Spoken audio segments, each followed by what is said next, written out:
policy they call the ABCs. It was put in place by their current president, Yoweri Museveni. Uganda's been very, very proactive, so they've been able to fix their HIV/AIDS problem. They actually have billboards of this policy throughout the country, which I think is great. So their prevalence rate went from 30%, so 30 people out of 100, to 6.5% in 20 years, that was pretty amazing, I thought. So they did that all through preaching, prevention, and awareness. So I think the United States should learn from Uganda's success and have similar programs. Excuse me. Those helped Uganda. I personally don't think it's the most realistic program for this day and age, but you guys can form your own beliefs about that. So first, they think abstinence is the right way to go. So abstinence from sex. If you're not having sex, you're not going to get AIDS. Then they say B stands for be faithful. So determine your status and your partner's status, so what you know you are. And there are very many public resources for determining your HIV status. It can be done through a simple blood test whether or not you have HIV, so keep that in mind. And then C stands for condoms, so use them. Keep in mind that they don't work 100% of the time though, so be careful, just remember that one. And then me and my friends were talking the other day, and one of my friends goes, well, why don't you just add D onto it? And I was like, what does D stand for? She goes, well, don't do drugs, obviously, so if you're not doing intravenous drugs, you're not going to get HIV either. So keep that in mind. Then where? So where we will focus, we're going to talk about South Carolina, because that's where we live. And then we're going to talk about Uganda, which is this small state right here, or country right there. So, South Carolina. And again, we're going back to Uganda because my partnership with Accordia made me want to learn more about Uganda since they're centralized there. So, the statistics that I'm about to share with you shocked me, and when I learned them, I wanted to make sure my peers were aware of these statistics because they were kind of crazy. So, the first one, how do you guys think South Carolina compares to other states in relation to the amount of AIDS cases per capita? And we're looking for a number, like 1 being the highest, 9 being the or 50 being the lowest. Anyone want to take a guess? 17. 10th? Who said 10th? Oh my gosh. Right. You were not, it's 9th, but so close.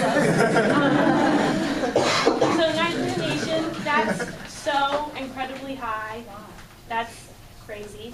Some states around it are New York, DC, Puerto Rico's pretty high, New Jersey. So South Carolina, that's pretty crazy, I thought. So in South Carolina, what % of AIDS cases are characterized as transmitted homosexually, heterosexually, and through drug use? Anyone want to get a wild guess? 6. Heterosexually is 6. Not quite, but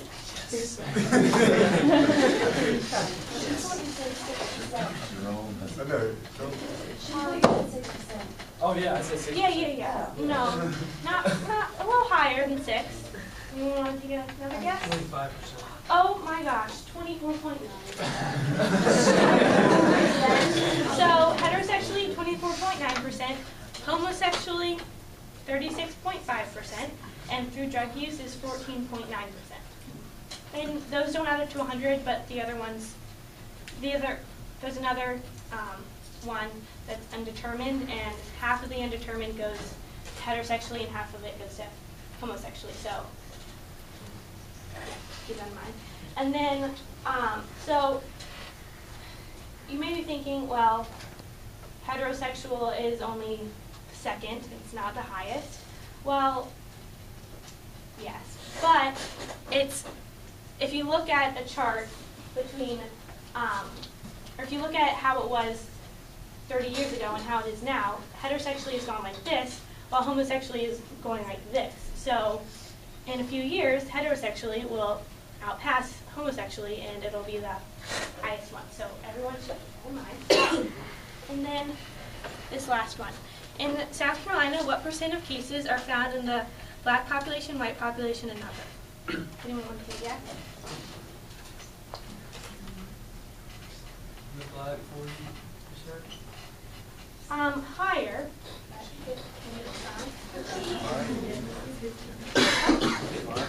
Higher. He said 55. Black people? Who said 70? It's 78% in the black population, 16% in the white population, and 6% in other. So keep that in mind. So Uganda, like I said, their president is Yoweri Museveni. The capital is Kampala. They gained independence from Britain in 1962. They speak English. Their HIV/AIDS prevalence rate is 6.5%, and it's gone down, so that's awesome. And there are currently 1.2 million people living with HIV/AIDS. So, why matters?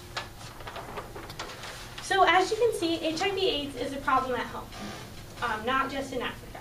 So, yes, the problem might be more widespread, but the reality is that if we don't take initiative and react soon, HIV/AIDS will be entrenched in our communities and it will become even more difficult to combat.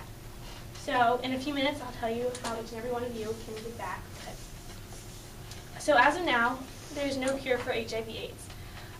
Treatment includes antiretroviral treatment, but there are many pros and cons. So the pro is that it saves lives, so that's awesome. But the cons are that it's so expensive, it's hard to take, meaning that you have to take it at a certain time each day, every day, and you have to take it like 3 times a day, and like 3 pills that you have to take. So you can imagine how difficult that might be for some people. It's not really available in Africa, which is a large problem. So you kind of have to weigh the pros and cons. So Accordia is dedicated to the lifelong commitment of promoting sustainable healthcare in Africa, and they help generations of the future. So how? How you can give back.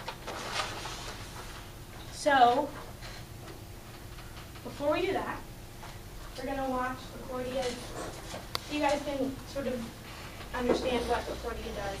So me, you can watch this. I think it's a great video.